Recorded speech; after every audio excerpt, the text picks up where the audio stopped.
Hey love! As you know, cherry blossom season just ended. Every year these trees explode in vibrant pinks and whites before filling out with green leaves just a few weeks later.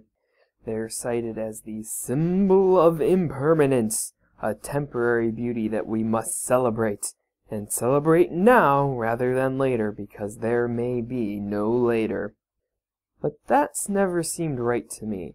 No one calls the subsequent green months ugly, yet somehow being mundane denies them the same lofty level of beauty. But mundane isn't right either. The green leaves are just as transient as the blossoms. They're here in the summer and gone again in the winter, and can we even call them transient? There are websites devoted to predicting and counting down the start of the next cherry blossom season. They're just as stable and constantly reoccurring in our lives as full moons, or mosquitoes, and American Idol. So let's you and I celebrate these trees for a reason other than just another arbitrary time designation. I see something more important in those branches. I see love. I see the explosions of passion that precedes the contemplative wonder of growing old together. I see the desolate periods of painful black, when the spring seems so far away that it might never come. And just when it might not survive, I see the passion explode again just to press its lips against the light. And I see more than love.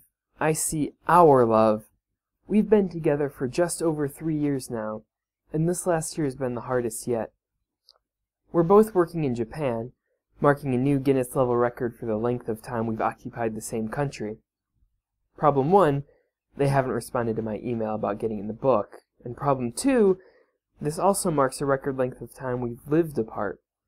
There are 600 kilometers between us. And those 600 kilometers feel so close, so empty.